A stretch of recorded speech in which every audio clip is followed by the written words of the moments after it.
So there was a lot of guides out there day one of early access Palworld, and I watched a few of them. I felt like there was a number of things that I just didn't get, so I decided to share them with y'all. So these are my 20 things that I wish I knew when I started out in Palworld 50 hours in. So I played about 50 hours of Palworld in the 10 days that early access has been out. There was a lot of tips videos that came out with this game, but the more I played, the more I wish I just knew before I started. So I decided to just write down all the things I didn't know and share them with y'all. These are things that I really wish I knew before I used a lot of my time hitting ore with a pickaxe for about half of it. I'll go through them quickly, but I'll also have a list in the description if this is too long for you. So go ahead and read that if you need to. But we'll start with number 1.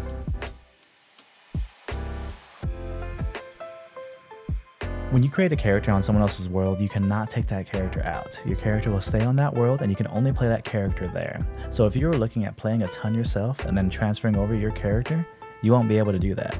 Your friends will have to play with you or you will have to play with them. There is this beautiful feature though that Palworld implements, and it's that you can change the settings of the world mid-game. You can raise the experience 20 times and change the amount of pals in the world if you would like. You can make night longer or shorter depending on what you need. You can make it so that when you die, you don't drop anything. Or you can make it when you die that you drop everything. The best use of this though is probably just doing the 20 times experience gain to raise your friends to your level, and then you can go back down again and play the game for real. Tip number 2. So make sure to place your Palbox where you want it, but make sure that it is on flat land. There's a lot of issues that happen if you do not place it on flat land. Make sure that the blue is mostly on the flat land, and if you decided to move your Palbox, it'll only destroy the items that require the Palbox. Other things like walls and chests will not despawn, but they will despawn over time if they're not within the blue. So if you have a chest or you have a trailer out there with many things in it, eventually, you're going to come back to all of that stuff being on the floor or just gone. So don't build half your base outside and half your base inside like I did. And don't do what I did and have not flat land. A lot of my pals have decided to fall over the edge and get stuck there over and over again. I have to come back and I have to put them back up and make sure that they are able to eat and sleep, or they'll just sit there and incap themselves over time. So on to tip number 3. So this was a big no, and I'm really happy that somebody did actually tell me not to build my base out of wood.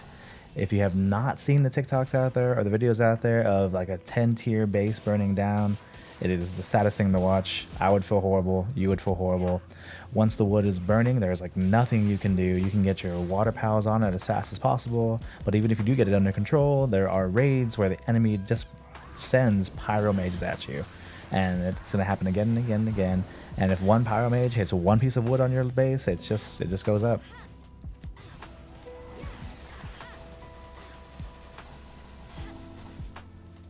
Where does this guy think he's going? Tip number 4. So when you are leveling up your character, you can enhance your stats, and you can put a point into whatever stat you like. There's attack power, there's work speed, there's weight, and there's health. Weight is the best and biggest one that you probably should put everything into. I put a little bit into health just to get up to 1,000, and then after that everything else is into weight.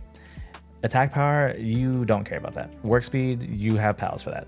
You get 50 weight for every level. Having this weight will make the game so much more fun for you. You are always trying to hold more in your pockets. Doesn't matter what stage of the game you're in. You want to be level 20, 30, 50. You want weight all the time, every time. Getting ore is very difficult in this game. It is probably the most difficult thing to do. It takes the longest amount of time, and it doesn't almost matter how or what level you are, because you still have to go out there and get it. So having this weight is going to make the time that you spend doing nothing, just ore mining, a lot easier and a lot more fun. So when I first started, I would just run into the distance with my pickaxe and start mining as much ore and stone that I could. Of course, you can make the mining tools and then make better mining tools, but there are pals that help with mining, and the first one you will have access to is rushoar, which is a boar that his passive allows you to break stone much easier than using a mining tool. Just be careful around the edges. Then once you reach like level 15 to 19, you're probably going to want to find Digtoise, because Digtoise is the best pal in the game. He is going to save you so much time mining ore. He's going to save you hours and hours of mining. You got to find him as soon as you can. There is an honorable mention, Fuddler. He is a pal that has an ability to find ore within the area, but from my experience, you can find ore always in the same spots. It always comes back. So Fuddler becomes a little bit more useless later on, but if you want to use his ability, I feel like you should probably use it in dungeons more than not. So we're on number 6 now. So eventually you will know exactly where you want to go for ore, but don't be like me and just memorize where it's at. You can place up to 99 markers on your map. I don't know why it took us so long to figure this out, but I started putting bread every time I found a place for ore. Tip number 7. So the early pals that you should look for are going to be pengullets, lifmunks, Eikthyrdeer, foxsparks, tombat, nitewing, and rushoar. How do you say that?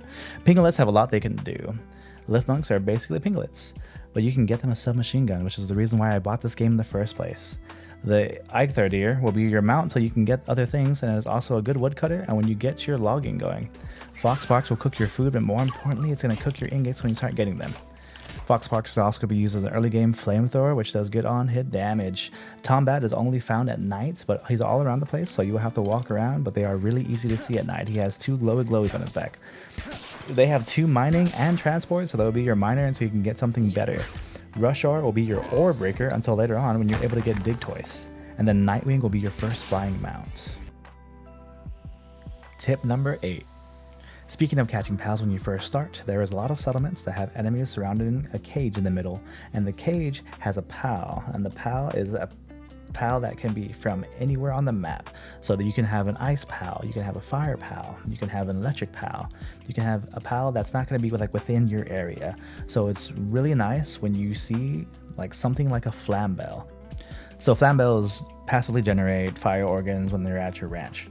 So it was really nice to have this flambell in the very beginning of the game, so I don't have to go around killing any foxsparks like I usually do. The flambell also is halfway across the map usually, and you have to go to some fire area to get one, which is not something that I wanted to do so early on, like without a nitewing.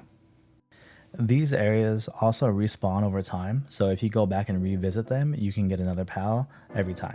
So one thing I did, which I feel like was a total mistake, was I hear a lot, you want to build near an area with a lot of ore, which this is true, but not in the very beginning of the game. Building next to these places in the beginning of the game, a lot of the times, is not worth it. When you reach level 10 and 15, you can build another Palbox in a different area.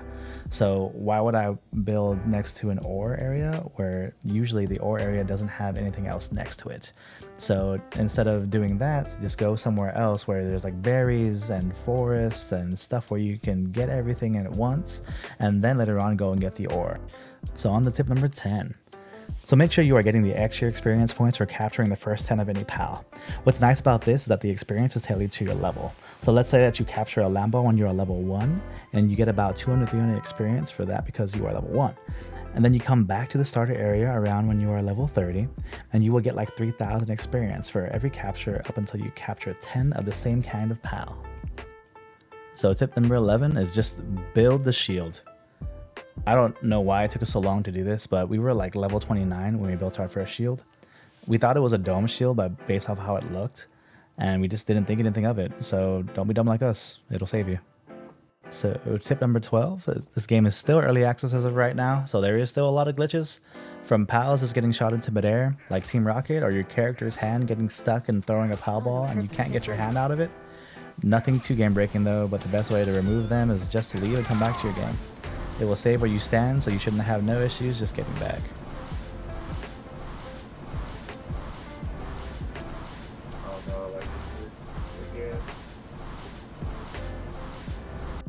Tip number 13 is going to be save your pals that have good passives. Later on, you will get into breeding, and breeding is really weird in this game, but having good passives on your pals is hard to get. Save all your tier 3's ability passives. It'll be a lot less of a headache than just getting some small cash when you try to sell them to a small merchant.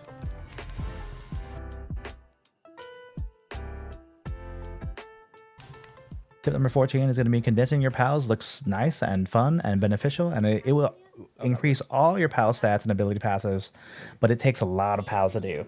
So you're going to have 1 pal plus 4 more to reach level 1, which is beneficial, but after that, it gets exponentially higher. So it goes to 16 pals that you're going to need to get level 2. And then you're going to need 32 pals to get level 3. And then you're going to need 64 pals to get level 4. So this is like end game min-maxing. The best you probably want to get it to is like level 2 in the beginning, and then after that, just kind of chill out. Okay, well, let's look at King Parker right now. Ooh. Did he go up by 10 pounds? Did I go through this whole thing? For 10 pounds? I leveled up King Parker to level 2.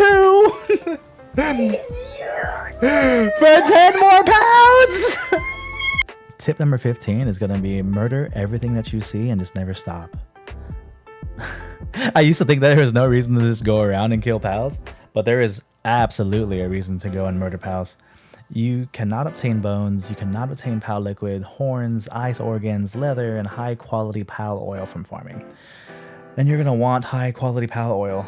So you have to go into certain areas and get as many as you can. Every now and then you'll have to go and farm just like you farm ore. There is no way you can pass over farm these. And these don't weigh nearly as much as ore does.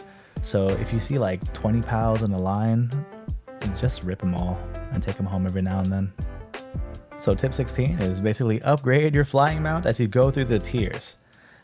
I don't know why, but I stayed with Nitewing until like level 35.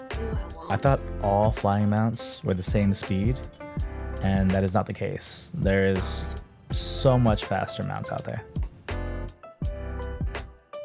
Tip 17 is going to be food is good, but berries and bread is all you need. So once you have pals planting, watering, harvesting, and transferring your foods, and you have a mill, just make flour with your wheat and cook that flour with your berries, and you got the only food you use for the rest of the game. So tip number 18 is something that I stated briefly before, but you will have the ability to make 3 Palbox bases. So once your base becomes level 10, you can do a second Palbox, and once your base becomes level 15, you can do a third Palbox, and you're going to want to use this because each Palbox can have 15 more pals working underneath it. So instead of just having 15 pals at your main base, you will have 45 altogether. One of the reasons why I'm stating this is because I was so eager to have those extra pals working that I just kind of found a spot and made a base, and I didn't really think about moving the Palbox to an area where there is ore or quartz nearby. And that would be a tremendous help. Instead of having to fly like 50 miles to get ore, just build the base next to an ore deposit and you can just teleport right next to it.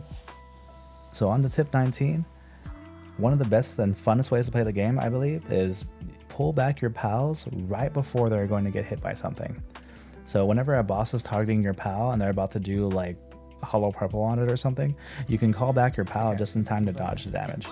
So this is probably the best and funnest way to play the game when you're trying to fight a boss that is way higher level than you and you're able to do iframes within that fight. Alright.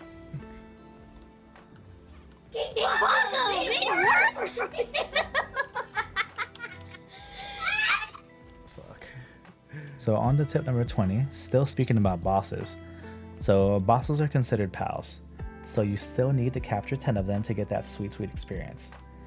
They are also the only way to farm ancient civilization parts. So when you get up higher and higher in level, you can come back down to the lower level bosses and farm them. I also don't think this needs saying, but these bosses sometimes are hard. And going to the next boss without a boss pal, it's pretty difficult.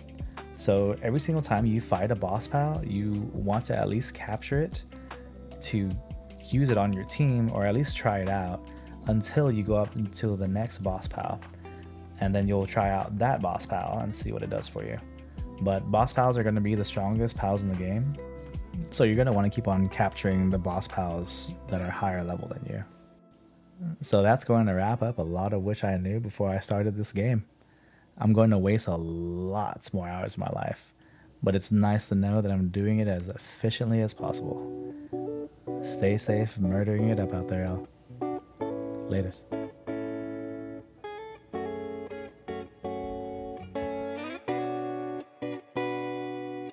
There's no way you caught it, Ice King Paco.